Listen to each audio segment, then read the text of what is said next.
Hey Story Seekers, it's Nisha, and you are now listening to Nisha's Open Diary, where the stories are real and the tea is all about me.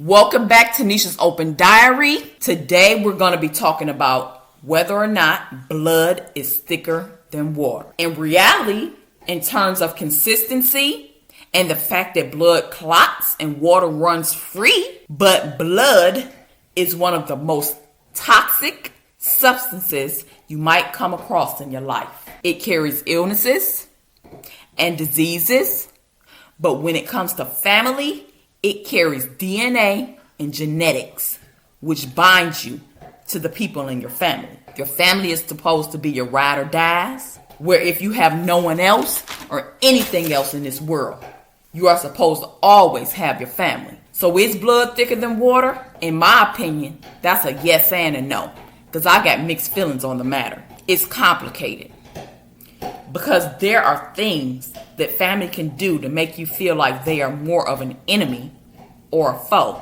I'll leave anyone listening to be the judge. You would think you can trust family, right? Well, let me know what you think after this story time. As I have said in previous episodes, I have 3 brothers, 1 older and 2 younger.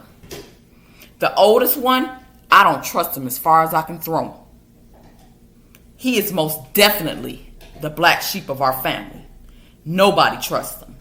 And by the way, he is in prison currently for murder, serving a 17-year sentence.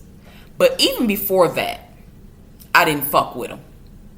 We don't have a relationship. And I say we ain't really had a relationship probably since we were younger kids. He is nothing like a big brother is supposed to be. And when it comes to him, blood ain't thicker than water. He is not to be trusted. And he is also, you know how like in a lot of black families where, like I said in my previous episode, where there might be an individual in your family who is on drugs or who might have mental health issues. And instead of everybody trying to rally around that person and seek help for this person, if it's mental health situation, nobody ever reached out and tried to, get him into therapy or get him to a psychiatrist. And as far as it might be a crackhead or somebody who's on drugs, nobody ever tried to rally around him and try to get him into a rehab or any kind of assistance for drug abuse or substance abuse. None of that. Instead, it's fun poked at it. Everybody distances themselves from it. Nobody ever tries to find a way to relieve the issue and help the person. Well, that's my oldest brother.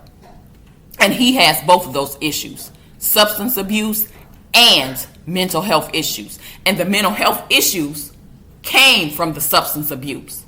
Because I don't know if anybody knows this or if you're aware of this, but back in the early 2000s, a lot of guys who smoked weed and would roll up blunts or whatever, they would lace them with embalming fluid. And they would call it wet and they would smoke it.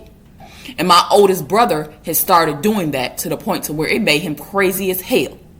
Where he's having hallucinations. His mind just got messed all the way up. Mind you, he already had issues from our childhood, from being abused by my father, beaten and all that type of stuff. So all of the issues just got compacted and compiled. And again, they never got addressed. And then along with that, it's just him being who he is as a person. So when you add all that stuff up, to me, he's a monster. And I'm not the only one in my family who knows this. Everybody knows this. Everybody is leery of him. Nobody trusts him. He's the type of person that when he come around, my mother, grandmother, our grandmother, my aunt, everybody, they hide in their purses. They making sure ain't nothing sitting around that's of value because they'll be gone. Or he's the type of person that you ain't gonna leave your kids around without a watchful eye. He done did so much stuff within the family, and that's how he became the black sheep of the family. But I'm veering off of topic, so I'm going to get back on to what this story time is going to be about, because I have a lot of stories as to why I feel as though blood isn't really thicker than water, or that I have mixed feelings on it. There are several things that I could speak on, but I'm just going to keep it on this one topic for the moment. So he is nothing like a big brother is supposed to be. He never stepped into the big brother role. And we never had a good relationship, because years ago, he broke that bond. He broke it to a point to where I will never trust him again when it comes to him. I remember being a young teen, somewhere between 12, 13, 14. Again, our father was out of the picture at this point, and he is just not a good person. And I would catch this MF, this no good B, in my room. I would wake up because I would feel somebody on top of me. And I would sit up and look around the room like, I know I just felt somebody on me, like, what's going on? And then I would I'm sitting up in the bed looking all around the room for somebody. And then I would look down on the side of my bed, because I had a twin size bed, to see his punk ass laying flat on the floor so I couldn't see him. And then I would go off yelling. I mean, I'm saying every cuss word in the book. Yelling, telling him to get out of my room. And after he would leave the room or whatever, I would be feeling my crotch, my underwear and stuff, and my underwear would be soiled and filled with his cum. My own brother. And I don't see how nobody else didn't hear me in there yelling and going off and cussing him out and all this stuff or whatever. My mother never came to me and said nothing about what was all the yelling about, or none of that. None of that. But again, my room was upstairs. The house that we was currently living at the time, my room was upstairs at the top of the stairs. It was another room across.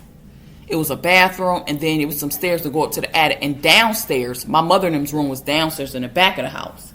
But still, I would be going off. And you think me cussing him out and confronting him would make him stop doing that to me.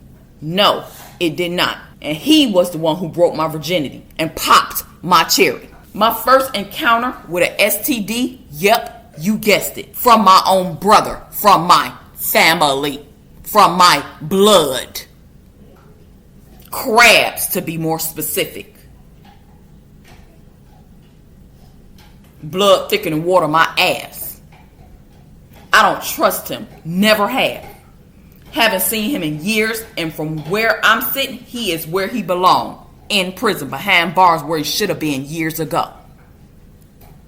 He the type of motherfucker you sleep with one eye open around. I don't even want him knowing where I live. We have no relationship.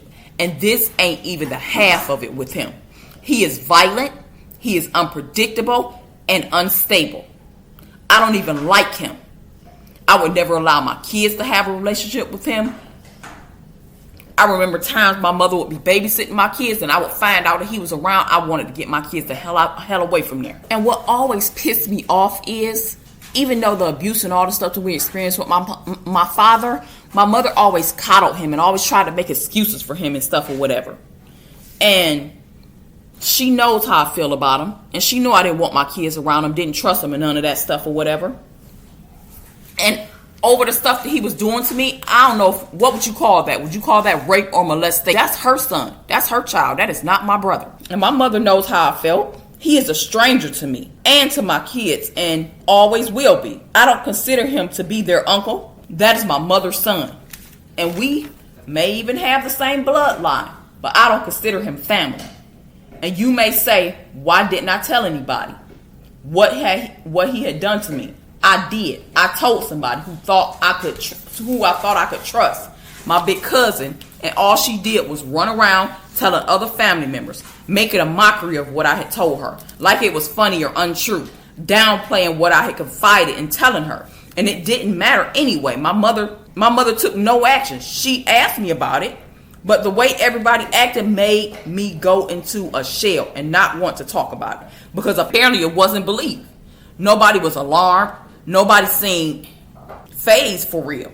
So I just said, nope, nothing happened. He has never felt like a big brother, or really even assumed the appropriate role of a big brother. Okay, if you call him robbing some woman at a bus stop and giving me the designer purse he stole as brothering, okay. We may have the same mother and father, but I don't consider him my family.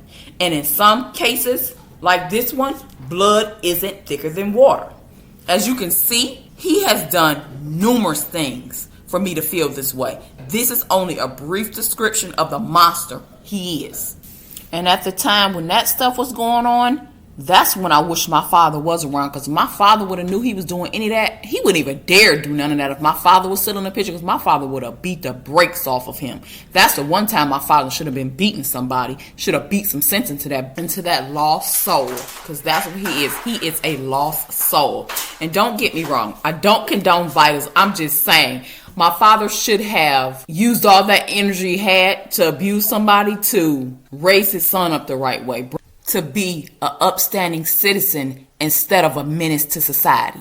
All right, story seekers, that does it for this episode. Make sure you tune into my next episode where I will be discussing how life was after my father. And make sure you follow me on all socials at Nisha's Open Diary and my website at nishasOpenDiary.podbean.com. And until next time, I will meet you where the pen meets the diary.